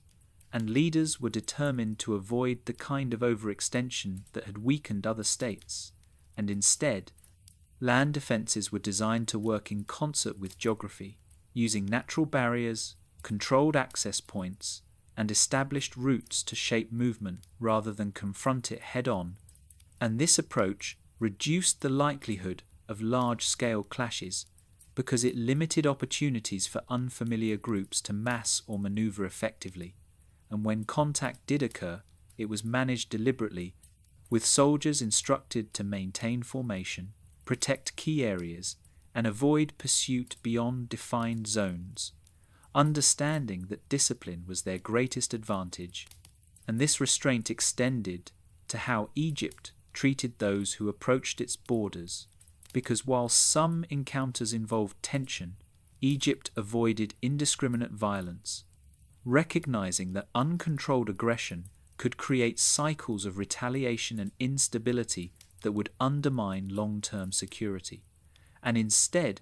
land forces were used to regulate movement, enforce boundaries, and support administrative decisions regarding access and settlement, ensuring that control remained centralized and predictable. And this predictability was crucial because it reinforced Egypt's image as an ordered state, discouraging opportunistic incursions by demonstrating that any attempt to bypass regulation would be met with organized resistance rather than chaotic reaction. And coordination between land and naval forces was central to this system, as information flowed steadily between garrisons and ships, allowing leaders to anticipate developments and adjust deployments accordingly. And this coordination reduced the risk of surprise, because movements detected at sea could be met by prepared positions on land, and vice versa, creating a layered defense that absorbed pressure without collapsing, and soldiers operating within this framework experienced their service as an extension of routine order rather than constant emergency, performing patrols, maintaining equipment, and standing watch with an emphasis on consistency. And this steadiness supported morale because uncertainty was managed through structure rather than fear. And leadership at the local level reinforced this culture, as commanders modeled calm behavior, discouraged impulsive action, and emphasized adherence to orders, understanding that discipline preserved both effectiveness and safety. And this emphasis on order extended to logistics, because land defenses required reliable supply of food, water, and equipment, and Egypt's administrative systems ensured that garrisons remained supported without disrupting agricultural production or trade, recognizing that internal stability was inseparable from external defense. And by maintaining these supply lines, Egypt avoided the shortages that often trigger unrest or weaken military readiness.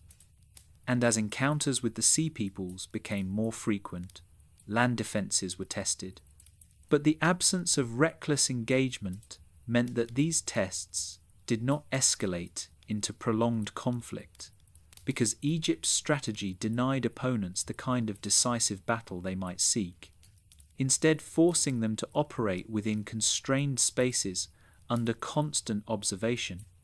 And this constraint, combined with fatigue and uncertainty, reduced the likelihood of sustained pressure, allowing Egypt to maintain control without exhausting its forces. And over time, this approach demonstrated its effectiveness, as Egypt avoided the fate of states that had committed to open battle too quickly, draining their resources and destabilizing their societies. And instead, Egypt's land defenses functioned as a stabilizing framework, absorbing movement and tension without breaking, and this success reinforced confidence in the broader strategy, allowing leaders to continue prioritizing patience and restraint rather than escalation. And importantly, this approach preserved Egypt's capacity to respond decisively if truly necessary, because by avoiding unnecessary engagement, it conserved manpower and resources, ensuring that strength remained available rather than depleted. And as the period of instability continued, Egypt's land defences remained quietly effective, maintaining order through presence, discipline, and coordination rather than spectacle. And this quiet effectiveness was precisely what allowed Egypt to survive a time when so many others did not, demonstrating that in an era defined by movement and uncertainty, the ability to hold ground calmly and consistently could be more powerful than any dramatic display of force. And by grounding its land defence in restraint and structure, Egypt ensured that the pressures of the age did not fracture its internal order, allowing it to endure while the world around it struggled to adapt. When the most intense phase of pressure along Egypt's borders finally eased, the transition that followed was marked not by triumph or public celebration, but by a deliberate return to order that reflected Egypt's deeper priorities, because survival, in the Egyptian view,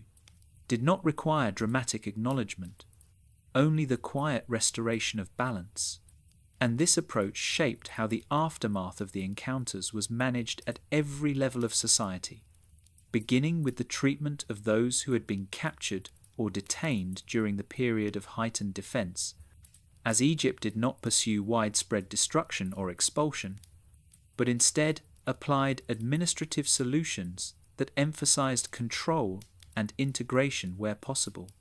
recognizing that the movement of people associated with the Sea Peoples was part of a broader human displacement rather than a single hostile campaign, and many of those who fell under Egyptian authority were resettled in controlled areas, assigned work, and placed under supervision rather than being treated as permanent enemies,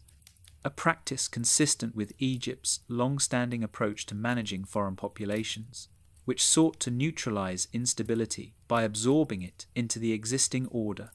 And this decision reflected both pragmatism and restraint,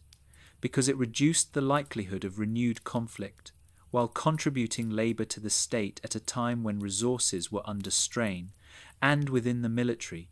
the shift from heightened readiness back to routine was handled carefully, as soldiers were gradually returned to standard patrol schedules. Ships were reassigned to transport and administrative duties, and garrisons resumed their familiar rhythms, ensuring that the sense of continuity that defined Egyptian life was restored rather than disrupted by abrupt demobilization. And this gradual transition was important, because it prevented fatigue and uncertainty from lingering within the ranks, reinforcing confidence in leadership and the systems that govern service. And commanders emphasized maintenance, repair, and record keeping, reviewing what had been learned during the period of tension without framing it as a dramatic victory or defeat, but as an experience that had tested and validated Egypt's defensive principles.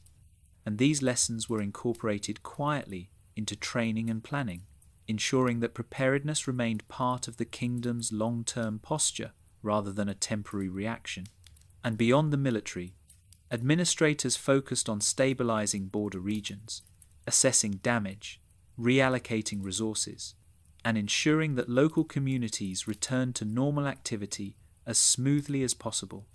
Because the strength of Egypt's response lay not only in preventing intrusion, but in preserving the agricultural and economic base that sustained the kingdom, and efforts were made to repair infrastructure, reopen regulated trade routes, and reaffirm administrative oversight, reinforcing the sense that the crisis had been managed rather than endured passively. And this emphasis on restoration extended to public life, as temples continued their rituals without interruption, reinforcing the perception that cosmic order had been maintained. and this perception mattered deeply because it reassured the population that the pharaoh's role as guardian of balance remained intact, even in a world where other states had collapsed or fragmented, and the absence of overt celebration was itself meaningful because it reflected an understanding that survival was not an event to be marked, but a condition to be maintained, and that drawing attention to conflict risked unsettling the calm Egypt sought to preserve. And this restraint also shaped how events were recorded, as official accounts emphasized the restoration of order rather than the chaos that preceded it, framing Egypt's actions as defensive necessity rather than aggressive conquest. And this narrative supported internal cohesion, reinforcing the idea that Egypt remained stable because it adhered to its values rather than abandoning them under pressure. And for the population at large, the aftermath was experienced not as a dramatic turning point, but as a gradual return to familiar routines. As farmers continued planting and harvesting according to the Nile's cycles, artisans resumed their crafts, and trade, though altered by broader regional decline, continued within Egypt's controlled networks. And this continuity was vital because it allowed people to move forward without dwelling on uncertainty, trusting that the structures governing their lives remained dependable, and the controlled resettlement of displaced groups also contributed to this stability, because it transformed potential sources of unrest into regulated components of the social and economic system, reducing the likelihood of future conflict while acknowledging the realities of a changing world. And this approach contrasted sharply with the responses of other regions that had chosen expulsion or annihilation, often creating cycles of violence that further weakened their societies. And Egypt's choice to manage rather than eradicate reflected a long-term perspective that prioritized endurance over retribution. And this perspective extended to diplomatic relationships as well, as Egypt adjusted to a world in which many former partners no longer existed or could no longer engage on equal terms. And instead of attempting to reassert dominance over the Eastern Mediterranean, Egypt focused on maintaining what remained functional, recalibrating its expectations and interactions to suit a reduced but more sustainable role. And this recalibration was evident in administrative records that emphasized internal order and resource management rather than external ambition. And over time, this inward focus helped Egypt weather the broader decline of the Bronze Age world, even as its influence diminished, because it preserved the core elements that allowed the kingdom to function. And within this context, the memory of the Sea Peoples was absorbed into a broader understanding of the age as one of transition rather than catastrophe. And while later generations would commemorate the pharaoh's role in maintaining order, the immediate aftermath was characterized by quiet consolidation rather than celebration, and this consolidation reinforced the habits and structures that had enabled survival in the first place, ensuring that Egypt emerged from the crisis altered but intact. And this outcome underscored a fundamental truth about Egypt's approach to power, that strength lay not in dramatic displays, but in the ability to restore normalcy after disruption. And by focusing on order without spectacle, Egypt ensured that the pressures of the age did not become defining traumas, but episodes within a longer continuum of endurance, allowing society to move forward without losing its sense of balance. And in doing so, Egypt demonstrated that survival could be achieved not through conquest or domination,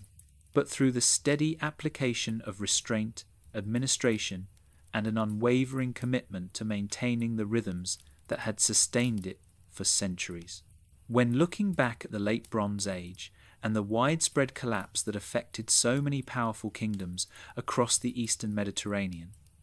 the survival of Egypt can seem almost unusual, not because Egypt was untouched by the pressures of the time,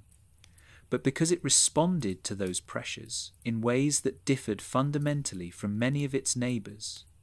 And understanding why Egypt endured requires looking beyond individual battles or leaders and instead examining the deeper structures, habits, and assumptions that shaped Egyptian society.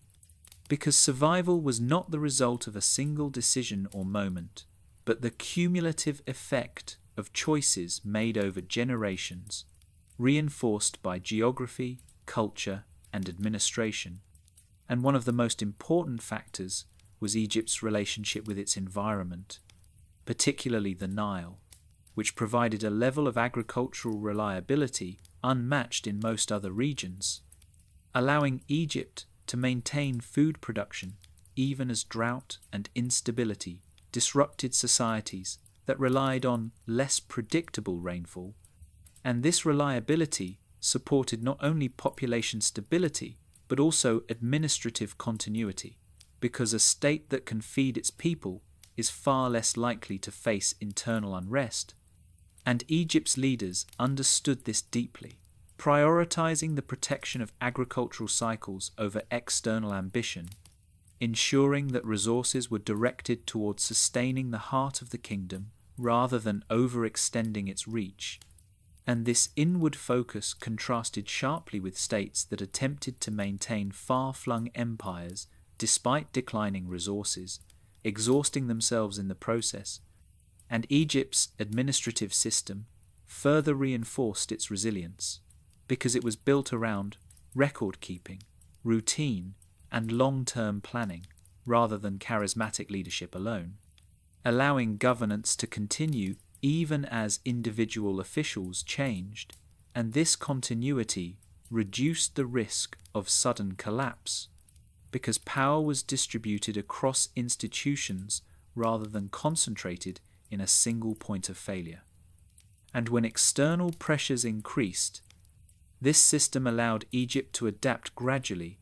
integrating new information and adjusting policies without abrupt disruption. And this adaptability was closely tied to Egypt's cultural emphasis on order, balance, and restraint, which framed disorder not as an opportunity for conquest, but as a condition to be managed carefully. And this worldview discouraged reckless action, because excessive aggression was seen as a form of chaos that could undermine stability just as surely as external threat. And this philosophical foundation shaped military strategy, diplomacy, and internal governance alike, reinforcing a preference for control over confrontation. And Egypt's military structure reflected this preference, because it was designed to defend key areas rather than pursue constant expansion, allowing Egypt to conserve manpower and resources during a period when many states were draining theirs in futile attempts to reassert dominance. And by avoiding large-scale offensive campaigns, Egypt preserved its ability to respond when defense was truly necessary, maintaining readiness without exhausting its forces. And geography amplified these advantages, as deserts, rivers, and controlled access points slowed the pace at which instability reached the core of the kingdom, buying time that Egypt used wisely, observing developments, gathering intelligence, and preparing quietly rather than reacting impulsively. And this use of time was perhaps Egypt's greatest advantage, because it allowed leaders to make decisions based on patterns rather than panic, distinguishing between temporary disturbances and deeper structural shifts. And this distinction informed how Egypt responded to the movements of displaced groups, including those later referred to as the Sea Peoples, treating them not as a single overwhelming enemy, but as part of a broader transformation affecting the entire region. And this perspective prevented Egypt from framing the situation in absolute terms that demanded total war, instead allowing for flexible responses that combined regulation, deterrence, and selective integration. And this flexibility reduced the likelihood of prolonged conflict, because it acknowledged the human dimensions of migration and instability. And Egypt's leaders also understood the importance of maintaining internal cohesion during times of uncertainty, ensuring that public life continued with minimal disruption, preserving confidence in institutions and leadership. And this confidence was critical because societies under stress often collapse from within when trust erodes. And by maintaining routine, ritual, and administrative order, Egypt prevented fear from spreading among its population, allowing people to continue their work and maintain the rhythms that sustain society. And this internal stability supported external defense, because a cohesive society can respond more effectively to pressure than one fractured by fear or unrest. And Egypt's leadership during this period further reinforced these strengths, as rulers prioritized preservation over glory, choosing strategies that minimized risk and emphasized endurance. And this leadership style aligned with the broader cultural values of the society, creating consistency between ideology and action, which strengthened legitimacy and compliance. And when Egypt did use force, it did so deliberately and within clearly defined limits, avoiding the cycles of escalation that had weakened other states, and this restraint preserved resources and prevented conflicts from spiraling beyond control. And Egypt's approach to resettlement and administration of displaced populations also contributed to its survival, because it transformed potential sources of instability into regulated components of the state, reducing the likelihood of future conflict while addressing labor needs. And this pragmatic approach contrasted with policies of exclusion or annihilation that often created lingering resentment and unrest. And over time, these choices allowed Egypt to emerge from the period of widespread collapse, altered but intact, retaining its core structures even as its influence diminished. And this outcome highlights an important lesson about resilience, that survival during systemic crisis often depends less on strength or aggression than on the ability to maintain order, adapt gradually, and accept change without losing coherence. And Egypt's experience during this era demonstrates that endurance is not passive, but an active process that requires constant attention, discipline, and restraint. And by aligning its geography, culture, administration, and leadership toward this goal, Egypt avoided the fate of states that collapsed under the weight of their own ambitions or reactions. And while it could not escape the broader decline of the Bronze Age world entirely, it navigated that decline in a way that preserved continuity, allowing future generations to inherit a functioning society rather than a memory of lost greatness. And in this sense, Egypt's survival was not an accident or anomaly, but the result of a deeply ingrained approach to power and order that proved remarkably well suited to an age defined by uncertainty,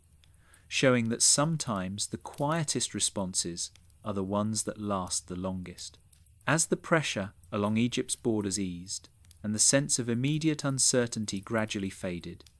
daily life within the kingdom resumed its familiar rhythm in a way that felt almost understated. Because Egypt did not experience a sharp dividing line between crisis and recovery, but a gentle transition in which routines reasserted themselves quietly, reinforcing the impression that order had been maintained rather than restored. And for most people, this return to normalcy was not marked by announcements or celebrations, but by the simple continuation of work that had never fully stopped, as farmers returned their full attention to the fields, watching the Nile's floodwaters recede and preparing the soil for planting, guided by seasonal knowledge passed down through generations. And this agricultural continuity was especially important because it reaffirmed the reliability of the natural cycles that formed the foundation of Egyptian life, offering reassurance in a world where so much beyond Egypt's borders had become unpredictable. and along the river, boats once again moved primarily with grain, stone, and everyday goods, rather than soldiers and supplies, restoring the familiar flow of commerce and administration that connected distant regions of the kingdom. And sailors who had spent long periods on heightened patrol returned to transport duties, carrying officials, craftsmen, and materials between towns and cities, their work blending back into the steady background of river life. And this shift was not abrupt, because Egypt's leaders understood that transitions needed to be managed carefully to avoid creating gaps in readiness or supply. And so naval units continued limited monitoring even as their primary responsibilities returned to routine, ensuring that vigilance remained part of everyday operations rather than a separate state of emergency.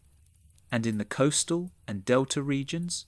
garrisons that had maintained extended watches resumed their standard schedules, with soldiers returning to familiar duties such as maintaining infrastructure, assisting local administration, and supporting regulated trade. And this return to routine was experienced as a relief rather than a release, because the structure of service remained intact, providing clarity and purpose without the strain of prolonged uncertainty. And commanders emphasized maintenance, training, and record keeping, using the period of calm to reinforce discipline and preserve institutional memory, ensuring that lessons learned during the period of tension were not lost but integrated quietly into ongoing practice. And within towns and villages, everyday life continued with subtle adjustments shaped by the broader changes of the age, as markets reopened or expanded in some areas, while others adapted to reduced trade with distant regions that had declined or disappeared, and artisans continued their crafts, producing tools, textiles, and goods needed for daily life, relying more heavily on local networks as long-distance exchange became less reliable. And this localization of economic activity did not represent collapse, but adaptation, as Egypt adjusted to a world in which its role was becoming more inwardly focused, prioritizing internal stability over external influence. And this adaptation was facilitated by Egypt's administrative systems, which remained functional and responsive, reallocating resources where needed and maintaining oversight that prevented localized disruptions from spreading. And temples continued their rituals without interruption, reinforcing the spiritual framework that underpinned social order. And these rituals were not mere formalities, but deeply woven into daily life, marking time, affirming continuity, and providing a sense of reassurance that the balance between the human and divine realms remained intact. And for many Egyptians, the continuation of these practices mattered more than any account of distant events, because they signaled that the world, as they understood it, still functioned as it should, and this perception supported morale and cohesion, allowing society to move forward without dwelling on fear or uncertainty. And within households, daily routines resumed their familiar patterns, as families tended animals, prepared food, and participated in communal activities that reinforced social bonds. And these ordinary moments, repeated day after day, played a crucial role in restoring a sense of normalcy, because they anchored people in the present rather than the anxieties of recent months or years. And Egypt's leaders encouraged this focus on continuity by avoiding dramatic proclamations or public displays related to the earlier tensions, understanding that stability was reinforced through familiarity rather than reminders of danger. And this restraint extended to how the period was remembered in everyday discourse, as attention shifted away from uncertainty and back toward the rhythms of work, worship, and seasonal change. And while the broader world continued to experience upheaval, Egypt's internal cohesion allowed it to absorb the effects without being overwhelmed. And this cohesion was supported by the careful management of populations, including the integration of displaced groups into controlled roles within the economy, where their labor contributed to production rather than disruption, and this integration was handled administratively rather than emotionally, emphasizing order and regulation rather than assimilation or exclusion. And over time, these individuals became part of the fabric of Egyptian society, their presence normalized through routine interaction and oversight, reducing the likelihood of renewed tension. And as years passed, the memory of heightened alert along the borders faded for many, replaced by the steady concerns of daily life, such as managing harvests, maintaining homes, and fulfilling social and religious obligations. And this fading of memory was not accidental, but the result of a deliberate emphasis on continuity that allowed society to heal quietly, and within the military and administration, records preserved the details of the period. But these records were consulted as references rather than reminders, informing planning without dominating collective consciousness. And this separation between institutional memory and public life helped prevent the past from overshadowing the present,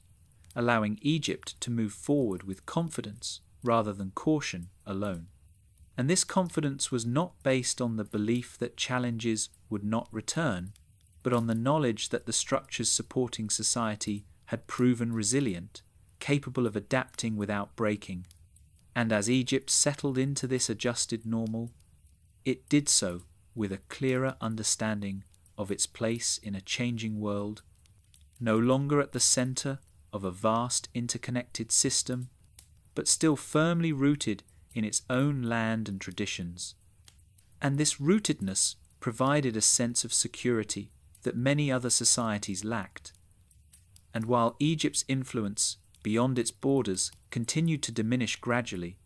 its internal life remained ordered and sustainable, allowing generations to live within a familiar framework even as the broader Mediterranean world transformed. And in this way, the quiet return to daily routines was not a retreat from history, but a continuation of it, demonstrating that survival was not defined by moments of crisis, but by the ability to resume ordinary life afterward, maintaining the rhythms that gave society meaning and stability, and by allowing daily life to flow forward without interruption or spectacle. Egypt affirmed that order had not merely been defended, but preserved, ensuring that the kingdom endured not as a memory of past greatness, but as a living, functioning society, grounded in continuity and restraint. Although Egypt endured the upheavals that reshaped much of the eastern Mediterranean, survival did not mean escape from consequence, and the years that followed revealed costs that were gradual, uneven, and often quiet, because the world Egypt emerged into was smaller, less connected, and more constrained than the one it had known before. And this change affected nearly every aspect of life, even as the structures of order remained intact, and one of the most immediate costs was economic, as the long-distance trade networks that had once linked Egypt to distant regions weakened or disappeared entirely, reducing access to materials that could not be sourced locally, such as certain metals, luxury goods, and specialized resources. And while Egypt's agricultural base remained strong, the reduction in trade limited opportunities for surplus exchange, altering patterns of wealth distribution and placing greater emphasis on internal production. And this shift required administrative adaptation, as officials adjusted taxation, storage, and redistribution systems to function with fewer external inputs. And while these systems continued to operate, they did so under tighter constraints, demanding careful management to avoid shortages or imbalance. And alongside economic change came a gradual reduction in Egypt's influence beyond its borders, because without stable partners and reliable routes, Egypt's ability to project power or maintain diplomatic presence in distant regions diminished, and this loss of influence was not sudden or dramatic, but a slow recalibration as Egypt withdrew attention from areas that could no longer be effectively managed, focusing instead on preserving stability within its own territory. And this inward turn represented a significant shift from earlier periods when Egypt had actively engaged with a wide network of states. And while this change reduced exposure to external risk, it also narrowed Egypt's role in the wider world, reshaping how it understood itself and its place among other societies. And the military, though still organized and disciplined, also experienced the effects of this contraction, as resources were directed more toward maintenance and defense than expansion or innovation. And while this focus preserved readiness, it limited opportunities for large-scale campaigns or experimentation, reinforcing a defensive posture that prioritized sustainability over ambition. And this posture influenced training, deployment, and doctrine, embedding caution more deeply into military culture. And for soldiers and officers alike, service increasingly meant guarding stability rather than seeking distinction through conquest. And this change in emphasis affected morale in subtle ways, because while pride in maintaining order remained strong, the opportunities for advancement or recognition through external success became fewer. And this required leadership to reinforce the value of restraint and duty as virtues in their own right. And within administration, the cost of survival was reflected in increased pressure on bureaucratic systems. As officials managed populations affected by displacement, integrated newcomers into regulated roles, and addressed localized disruptions without the benefit of abundant external resources. And this work demanded patience and consistency because the challenges were not resolved quickly, but required ongoing attention, and the success of this administrative effort depended heavily on record-keeping, communication, and oversight, which in turn placed demands on training and institutional continuity. And as generations passed, the cumulative strain of managing a more constrained world became evident, not in collapse, but in gradual simplification, as practices that relied on extensive resources or distant connections were reduced or abandoned, and cultural expression reflected this shift, as monumental building projects became less frequent and more modest, focusing on maintenance and completion rather than grand expansion. And while temples and public works continued to function, they did so within narrower parameters, reflecting the realities of a changed economic landscape. And for ordinary people, these changes were experienced unevenly, with some regions adapting more easily than others, depending on local resources, administrative capacity, and proximity to the Nile. And while famine and widespread unrest were largely avoided, thanks to Egypt's agricultural stability, living standards in some areas likely declined gradually as opportunities narrowed and communities adjusted to a world with fewer external connections. And this adjustment was facilitated by Egypt's emphasis on continuity, which encouraged people to focus on familiar routines and responsibilities rather than distant ambitions. And this focus helped maintain social cohesion, even as expectations shifted, and over time, the memory of the broader collapse beyond Egypt's borders faded for many, replaced by a more localized understanding of the world that centered on the river, the land, and the rhythms of daily life. And this inward orientation shaped identity, reinforcing the sense that security lay within known boundaries rather than in engagement with distant regions. And while this perspective reduced exposure to external disruption, it also limited the flow of ideas, technologies, and influences that had once enriched Egyptian society, contributing to a gradual narrowing of horizons. And this narrowing was not immediately apparent because life continued, administration functioned, and order was preserved. But over generations, the cumulative effect of reduced interaction reshaped the cultural and intellectual landscape, making Egypt more insular than it had been in earlier periods. And this insularity, while protective,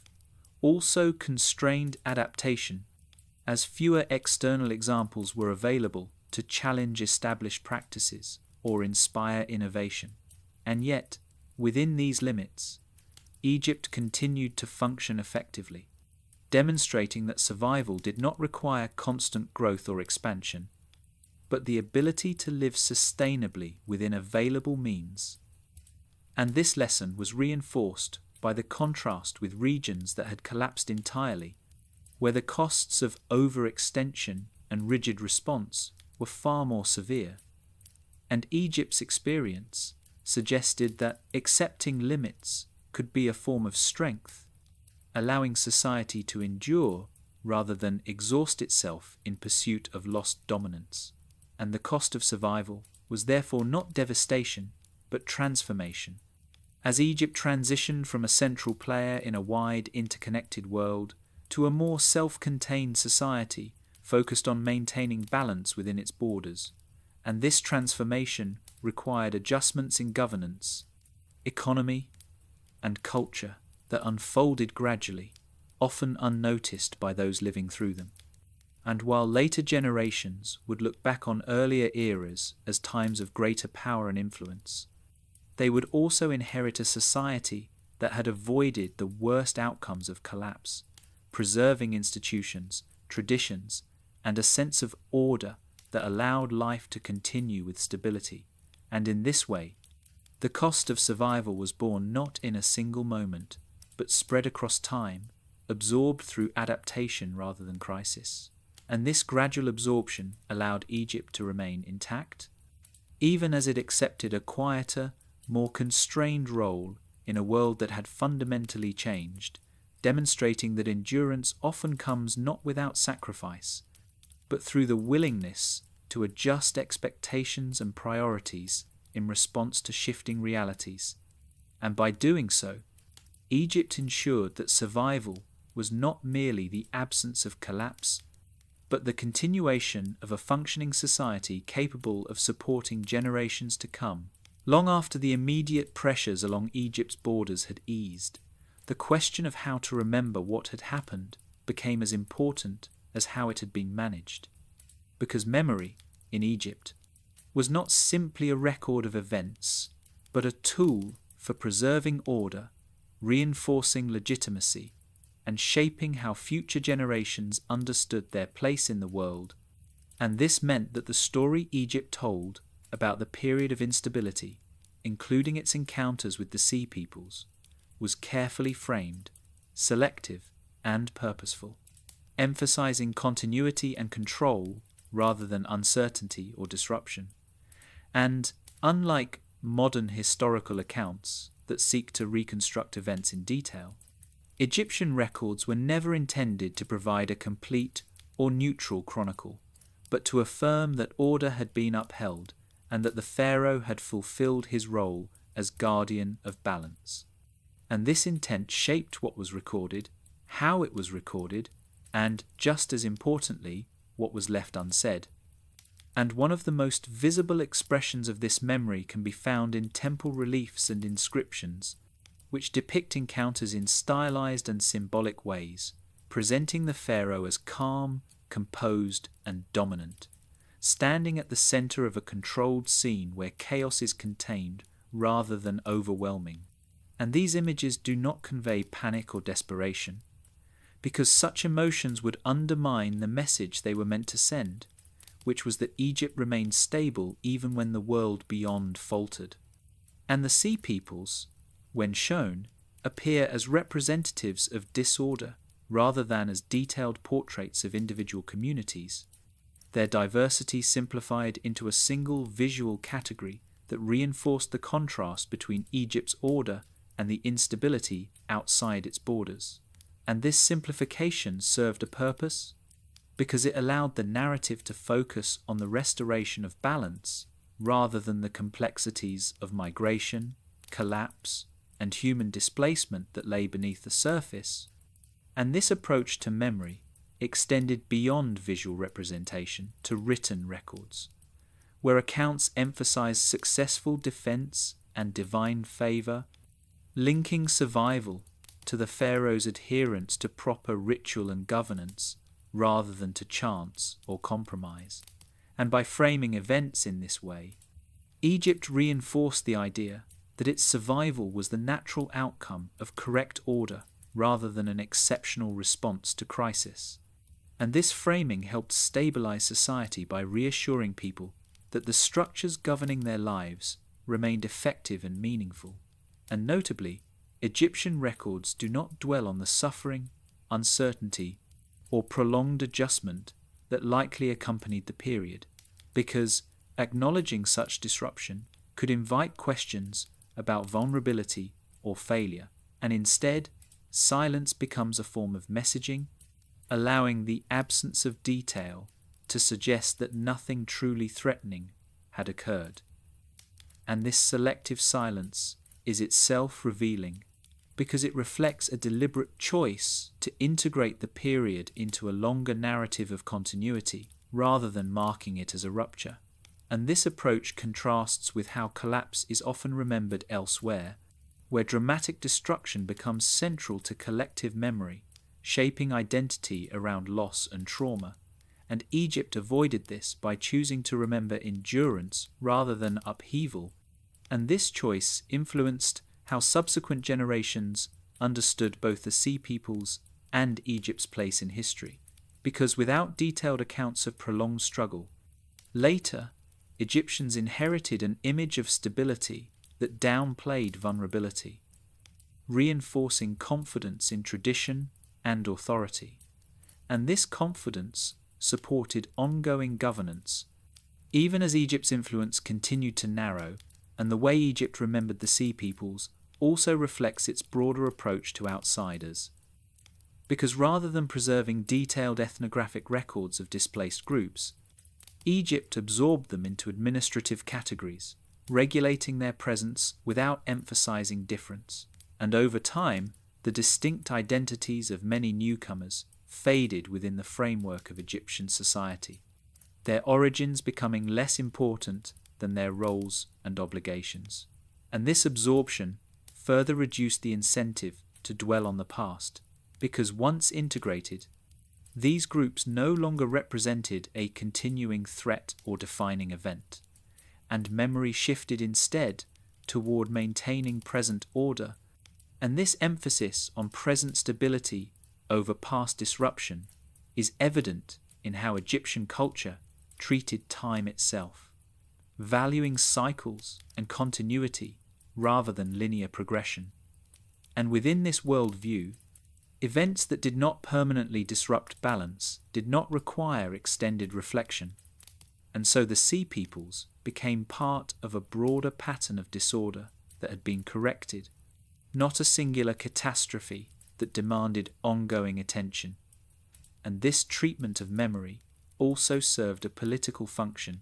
because it reinforced the legitimacy of the ruling system by presenting it as resilient and unbroken, capable of managing challenges without fundamental change. And this message was important in a period when many other states had collapsed, leaving behind fragmented memories and contested narratives.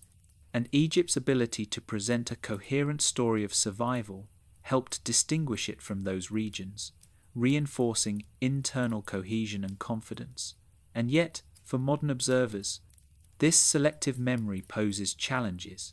because the absence of detailed accounts makes it difficult to reconstruct the lived experience of the period, and much of what is known must be inferred from archaeology, comparative evidence, and the records of other cultures. And this gap highlights the difference between history as lived and history as remembered, reminding us that what survives in the record is shaped by intention as much as by event. And Egypt's intention was clear: to present itself as a stable center in an unstable world,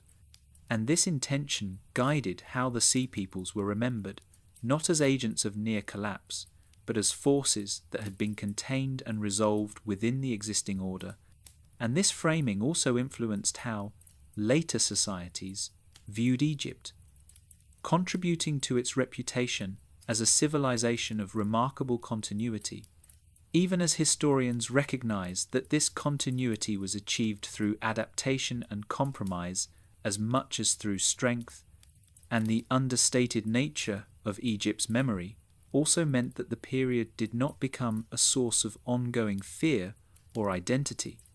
allowing society to focus on maintaining everyday life rather than commemorating past danger. And this focus on the present helped prevent cycles of anxiety that can arise when societies define themselves through past trauma, and instead, Egypt defined itself through the preservation of balance, reinforcing habits of restraint and patience that had served it well. And in this way, memory itself became part of Egypt's defensive strategy, shaping perception to support stability. And by choosing to remember the Sea Peoples in a controlled and symbolic manner, Egypt ensured that the story of survival reinforced order rather than undermining it, allowing future generations to inherit not a narrative of crisis, but one of endurance. And this choice, quiet and deliberate, mirrored the actions Egypt took during the period itself, demonstrating that survival depended not only on how events were managed in the moment, but on how they were integrated into the ongoing story of society. And by framing the past carefully, Egypt preserved the confidence needed to move forward, maintaining continuity in a world where so many others were left with fragments. And in doing so, it showed that memory, when shaped with restraint,